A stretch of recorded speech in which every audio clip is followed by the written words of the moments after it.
নমস্কার, আরও একবার সবাইকে আন্তরিক অভিনন্দন। আজ আলোচনা করব সম্পূর্ণ মে 2026 বৃশ্চিক রাশি অর্থাৎ স্করপিও সাইনের মানুষদের জন্য কেমন থাকতে চলেছে সেই সম্বন্ধে।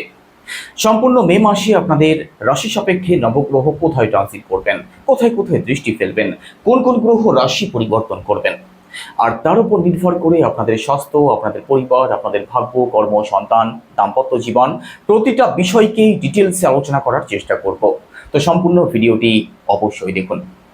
তো চলুন প্রথমেই দেখে নেওয়া যাক মে মাসের একদম শুরুতেই আপনাদের রাশি সাপেক্ষে নবগ্রহ কোথায় ট্রানজিট করছেন। আপনাদের চতুর্থভাবে অবস্থান করছেন রাহু, পঞ্চম ভাবে শনিদেব, সাথে মঙ্গল গ্রহ, আপনাদের ষষ্ঠম ভাবে রবি, সাথে বুধ, আপনাদের সপ্তম ভাবে শুক্র গ্রহ, অষ্টম ভাবে অবস্থান করছেন দেবগুরু বৃহস্পতি, আর দশম ভাবে বিরাজমান কেতু গ্রহ। তো চলুন আলোচনা শুরু করা যাক।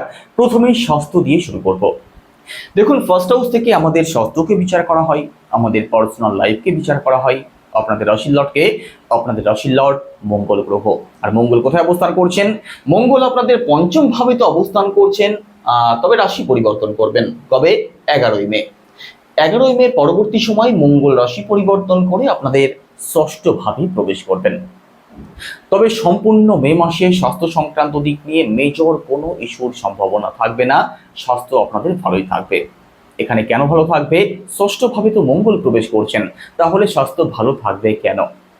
দেখুন, এখানে মঙ্গল যদিও আপনাদের ষষ্ঠভাবে প্রবেশ করছেন, তবুও মঙ্গল নিজের ঘরে প্রবেশ করছেন। আর নিজের ঘরে কোনো গ্রহই কিন্তু অশুভ ফলদায়ক হয় না। আমরা প্রত্যেকেই নিজের ঘরকে সবসময় ভালো রাখার চেষ্টা করি। তো সম্পূর্ণ মে মাসের মধ্যে স্বাস্থ্য আপনাদের ভালো থাকবে। স্বাস্থ্য সংক্রান্ত দিক নিয়ে কোনো দুশ্চিন্তার কোনো কারণ থাকছে না। তবে 11ই মের মধ্যবর্তী সময়ের মধ্যে শনি মঙ্গল একত্রে অবস্থান করবেন। এই সময় মানসিক দিক থেকে একটু প্রবলেম আপনাদের থাকতে পারে। এই সময় একটু ওভার থিঙ্কিং, টেনশন কম বেশি থাকতে পারে। এদিক থেকে সিরিয়াস থাকবেন। তবে 11ই মের পরবর্তী সময় স্বাস্থ্য এবং মানসিক দিক থেকে আপনি পজিটিভ রেজাল্ট অবশ্যই পাবেন। এবার পরিবার এবং অর্থের জায়গাটা কেমন থাকতে চলেছে দেখে নিয়ে আসা। দেখুন, সেকেন্ড হাউস থেকে আমাদের পরিবারকে বিচার করা হয়। আমাদের সেভিংস, ব্যাংক ব্যালেন্স, ফিনান্স, আমাদের কথা বলা, খাওয়া দাওয়া, এই সমস্ত দিককে সেকেন্ড হাউস থেকে বিচার করা হয়। সেকেন্ড হাউসের লর্ড দেবগুরু বৃহস্পতি কোথায় অবস্থান করছেন? দেবগুরু বৃহস্পতি আপনাদের অষ্টম ভাবে অবস্থান করছেন, দেবগুরু ত্রিক ভাবে অবস্থান করছেন। তবে দেবগুরু দৃষ্টি পড়ছে আপনাদের সেকেন্ড হাউসে। তো এখানে পারিবারিক দিক থেকে সাপোর্ট আপনি অবশ্যই পেয়ে যাবেন। পরিবারের মানুষদের মধ্যে পজিটিভ চেঞ্জ কিছু লক্ষ্য করতে পারেন। হ্যাঁ, দেবগুরু বৃহস্পতি যদিও অষ্টম ভাবে অবস্থান করছেন, যে কোনো দিক থেকে বাধা বিপত্তি তো আপনি অবশ্যই ফেস করবেন, তবুও সাপোর্ট আপনি পেয়ে যাবেন। এখানে পরিবারের মানুষদের পরিবারে কিছু অ্যাড অন যদি করতে চান, যারা ফ্যামিলি প্ল্যানিং করতে চাইছেন, সেদিক থেকে একটু ডিলে হওয়ার সম্ভাবনা থাকবে। তবে এটা নিয়ে বিশেষ ভয়ের কোনো কারণ থাকবে না। সেভিংসের দিক থেকেও আপনাদের একটু প্রবলেম থাকবে, সেভিংস করতে একটু প্রবলেম হতে পারে। কারণ কি? কারণ একটাই, দেবগুরু বৃহস্পতি সেকেন্ড হাউসের লর্ড হয়ে অষ্টম ভাবে অবস্থান করছেন। আর অষ্টম ভাবে দেবগুরু বৃহস্পতির অবস্থান ভালো থাকছে না। তবে দেবগুরু দৃষ্টি যেহেতু সেকেন্ড হাউসে পড়ছে, এটা একটি পজিটিভ দিক। তো আপনি মোটের উপরে রেজাল্ট পেতে শুরু করবেন। ইনকামের জায়গাটা ভালো থাকবে। সেভিংস করতে একটু বাধা বিপত্তি অবশ্যই থাকবে। এর জন্য কি উপায় অবলম্বন করবেন আমি ভিডিও শেষে সেটা নিয়ে আলোচনা করব। একই সাথে কথা বলা সংক্রান্ত কোনো কাজের সাথে যারা যুক্ত আছেন, মার্কেটিং হতে পারে, কনসালটেন্ট হতে পারে, টিচিং হতে পারে, অথবা যে কোনো কথা বলা সংক্রান্ত কাজ আপনাদের জন্য একটু বাধা বিপত্তির কারণ হতে পারে। কর্মজীবনে সাকসেস পেতে একটু সময় আপনাদের বেশি লাগবে।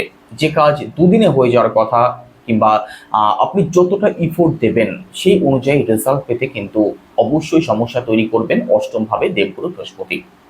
এবার প্রপার্টি। দেখুন, ফোর্থ হাউস থেকে আমাদের প্রপার্টিকে বিচার করা হয়। ফোর্থ হাউসের লর্ড শনিদেব আপনাদের ফিফথ হাউসে অবস্থান করছেন, এখানে শুভভাবে অবস্থান করছেন। একই সাথে ফোর্থ হাউসে রাহু অবস্থান করছেন। প্রপার্টির জায়গাটা অবশ্যই ভালো থাকবে। প্রপার্টি সংক্রান্ত যে কোনো ডিসিশন আপনি অবশ্যই গ্রহণ করতে পারেন 11ই মে পরবর্তী সময়টাতে। তবে আপনাদের ফোর্থ হাউসে রাহু অবস্থান করছেন, যে কোনো ডিসিশন ভালো করে ভাবনা চিন্তা করে তবেই গ্রহণ করবেন, না হলে কিন্তু প্রবলেম তৈরি হতে পারে। ফোর্থ হাউস থেকে আমাদের মাকেও বিচার করা হয়। তো দেখুন, এখানে ফোর্থ হাউসে রাহুর অবস্থান, আপনার মায়ের মধ্যে অনেক সময় আপনি নেগেটিভ চিন্তা ভাবনা লক্ষ্য করতে পারেন। আপনার মায়ের মধ্যে ওভার থিঙ্কিং থাকতে পারে। আপনার মায়ের মধ্যে কখনো একটু চাপা স্বভাব আপনি লক্ষ্য করতে পারেন। এই দিক থেকে সিরিয়াস থাকার চেষ্টা করবেন। আর মায়ের স্বাস্থ্য সংক্রান্ত দিক থেকেও একটু সিরিয়াস থাকার চেষ্টা করবেন। এডুকেশনের কথা যদি বলা হয় সেক্ষেত্রে দেখুন এখানে 4th হাউসে রাহু অবস্থান করছেন। 5th হাউসের লর্ড আপনাদের 5th হাউসের লর্ড আপনাদের অষ্টম ভাবে অবস্থান করছেন। পড়াশোনার দিক থেকেও কিন্তু একটু চোখ কান খোলা রাখতে হবে। বিশেষ করে কোনো এক্সাম যদি থাকে, কোনো কম্পিটিশন যদি থাকে, আপনাদেরকে ইফোর্ট বাড়াতেই হবে, না হলে কিন্তু আশানুরূপ ফল প্রাপ্তি না হতে পারে। এর কারণ আপনাদের 4th হাউসে রাহু অবস্থান করছেন। পড়াশোনার দিক থেকে বিদ্যার্থীদের মন online, digital, online game, social media এই সমস্ত দিকে কিন্তু বাড়তে পারে, অথবা এই সমস্ত দিকে আকর্ষণ বৃদ্ধির একটা সম্ভাবনা তৈরি করবে রাহু। তো এই দিক থেকে একটু চোখ কান খোলা রাখতে হবে, পড়াশোনার দিকে একটু ফোকাস আপনাদেরকে বাড়াতেই হবে বৃশ্চিক রাশির বিদ্যার্থী যারা আছেন। এবার রিলেশনের জায়গাটা কেমন থাকবে দেখুন, আমাদের 5th হাউস থেকে রিলেশনকে বিচার করা হয়। 5th হাউসের লর্ড আপনাদের অষ্টম ভাবে অবস্থান করছেন। 5th হাউসে মঙ্গল অবস্থান করছেন। 5th হাউসে শনিদেব অবস্থান করছেন। 11ই মের আগে পর্যন্ত মঙ্গল যেহেতু আপনাদের 5th হাউসে অবস্থান করছেন, এই সময়ের মধ্যে আপনাদের যিনি ভালোবাসার মানুষটি আছেন তার মধ্যে রাগ জেদ আপনি অবশ্যই বেশি লক্ষ্য করতে পারবেন। শনিদেব যেহেতু অবস্থান করছেন তার মধ্যে একটু পুরনো মেন্টালিটি অথবা তার মধ্যে একটু খিটখিটে স্বভাব আপনি লক্ষ্য করতে পারবেন। এই দিকটা একটু সামলে চলবেন। আপনার যিনি ভালোবাসার মানুষটি আছেন তার মুড বুঝে চলার চেষ্টা করবেন, বিশেষ করে 11 তারিখের মধ্যবর্তী সময়টাতে। তবে 11 তারিখের পরবর্তী সময়টা আপনাদের জন্য মোটের উপরে ভালোই থাকবে। দাম্পত্য জীবনের কথা যদি বলা হয়, সপ্তম ভাব থেকে আমাদের দাম্পত্য জীবনকে বিচার করা হয়। সপ্তম ভাবের লর্ড সপ্তম ভাবে অবস্থান করছেন। তবে কতদিন? এখানে শুক্র গ্রহ 14 তারিখের আগে পর্যন্ত আপনাদের সপ্তম ভাবে অবস্থান করছেন, তারপর আপনাদের অষ্টম ভাবে প্রবেশ করবেন আর দেবগুরু বৃহস্পতির সাথে অবস্থান করবেন। দেবগুরুকে দেবগুরু দেবতাদের গুরু, আর শুক্র গ্রহকে দৈত্যদের গুরু। 14 তারিখের আগে পর্যন্ত দাম্পত্য জীবন আপনাদের খুব ভালো থাকবে। দাম্পত্য জীবনে আপনাদের বন্ডিং ভালো থাকবে। এই সময়ে আপনি যদি কোনো কাজের শুভারম্ভ করতে চান, দূরে কোথাও ঘুরতে যেতে চান, কিংবা দুজনে মিলে একটা ভালো সময় কাটাতে চান, তার জন্য অবশ্যই ভালো সময় থাকবে। সময়টা আপনাদের জন্য সাপোর্টিং থাকবে। তবে 14 তারিখের পরবর্তী সময় থেকে পরবর্তী 28 দিন এই সময় কিন্তু আপনাদের মধ্যে যে কোনো বিষয় নিয়ে ডিফারেন্ট অফ ওপিনিয়ন থাকবে। যে কোনো বিষয় নিয়ে আপনাদের মধ্যে দূরত্ব তৈরি হতে পারে, আপনাদের মধ্যে মতপার্থক্য থাকবে। এদিক থেকে সিরিয়াস থাকবেন। ভাগ্যের কথা যদি বলা হয় সেক্ষেত্রে নবম ভাব থেকে ভাগ্যকে বিচার করা হয়। আপনাদের নবম ভাব ভালো থাকবে, ভাগ্যের সাপোর্ট পেয়ে যাবেন। তো দেখুন, ভাগ্যের সাপোর্ট যেহেতু আপনি পাবেন, অন্যান্য দিক থেকে দাম্পত্য জীবনের দিক থেকে হতে পারে, পরিবারের দিক থেকে হতে পারে, ছোটখাটো প্রবলেম যদি তৈরি হয়েও থাকে সেটা আবার ঠিকও হয়ে যাবে। তো আপনাদের ভাগ্যস্থান ভালো থাকছে। কোনো কাজের শুভারম্ভ, কোনো ব্যবসার শুভারম্ভ যদি করতে চান করতে পারেন। দূরে কোথাও যদি ঘুরতে যেতে চান, লং ট্রাভেল, স্পিরিচুয়াল ট্রাভেল হওয়ার জন্য ভালো সময় থাকবে। একই সাথে আপনাদের উচ্চশিক্ষার জায়গাটা ভালো থাকবে। ঘর পরিবারে কোনো শুভ কার্য, কোনো মাঙ্গলিক অনুষ্ঠান যদি করতে চান তার জন্যেও ভালো সময় থাকবে। তো ওভারঅল ভাগ্যস্থান আপনাদের খুব ভালো থাকবে। বাবার দিক থেকে আপনি সাপোর্টও পাবেন।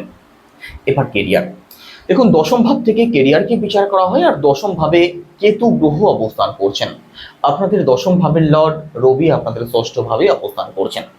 দেখুন, কেতু যেখানে অবস্থান করুক সেই সংক্রান্ত দিক থেকে কাট তৈরি করে, সেই সংক্রান্ত দিক থেকে আমাদের মনে আনস্যাটিসফ্যাকশন তৈরি করে।